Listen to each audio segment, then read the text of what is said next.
Eagle পাখি প্রায় 70 বছর বাঁচে, তবে মাত্র 40 বছর বয়সে তার নখগুলো নষ্ট হতে শুরু করে। নখগুলো বেঁকে যেতে শুরু করে, ঠোঁটের ধার কমে যায়, ঠোঁটগুলো নষ্ট হতে শুরু করে। তখন তার সামনে দুটি পথ খোলা থাকে। প্রথমত, হয় তাকে এই নষ্ট হওয়া ঠোঁট বা দুমড়ে মুচড়ে যাওয়া নখগুলো দিয়ে তাকে বাকি জীবন পচা গলা খেয়ে খেয়ে তার জীবন অতিবাহিত করতে হবে, এভাবে মৃত্যুবরণ করতে হবে। নতুবা এই নষ্ট হওয়া ঠোঁট বা নখগুলো দিয়ে নখগুলা ভেঙে আছড়ে ফেলে নতুন করে গজানোর জন্য অপেক্ষা করা, নিজেকে নতুন করে গড়ার প্রত্যয় নেওয়া। কিন্তু ঈগল পাখি তখনও হাল ছাড়ে না। অর্থাৎ তার নষ্ট হওয়া নখগুলো, নষ্ট ঠোঁটটি পাথরে আস্তে ভেঙে ফেলে এবং নতুন করে গজানোর জন্য অপেক্ষা করে।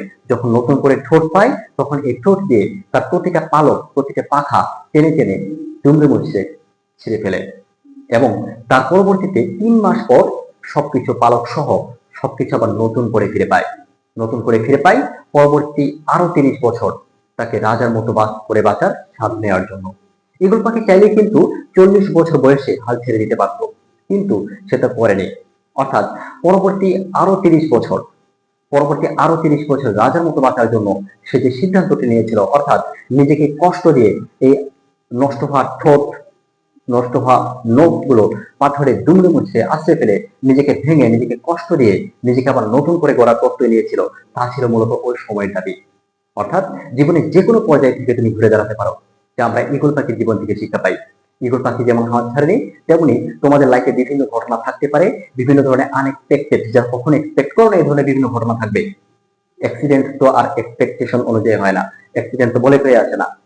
এখন কথা হচ্ছে অ্যাডমিশন টাইম যাচ্ছে, অনেকে ইউনিভার্সিটিতে চান্স হচ্ছে না, অনেকে জব সেক্টরে বিভিন্ন ক্ষেত্রে ক্রাইসিস বা বিভিন্ন ক্ষেত্রে তোমরা বিভিন্ন ডিসক্রিমিনেশনের শিকার হচ্ছ, বা বিভিন্ন জনের কাছ থেকে বিভিন্ন রকম কথা শুনছো, পার্সোনাল লাইফে বা রিলেশনাল লাইফে এক এক রকম ভাবে তোমার প্রতিবন্ধকতার সম্মুখীন হচ্ছ।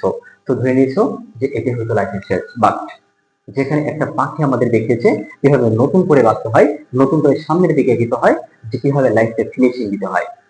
জীবনের ফিনিশিং ইম্পর্টেন্ট। অর্থাৎ কে কিভাবে ফিনিশ দিল পুরো লাইফটা, অর্থাৎ পুরো সমাজ ব্যবস্থা বা দেশ, পৃথিবী ও সমাজ তোমাকে মনে রাখবে তোমার last designation, last identity, last ওয়ার্কের মাধ্যমে। সে পর্যন্ত নিজেকে বাঁচিয়ে রাখতে হবে, ঈগল পাখির মতো লেগে থাকতে হবে। শুভকামনা সকলের জন্য।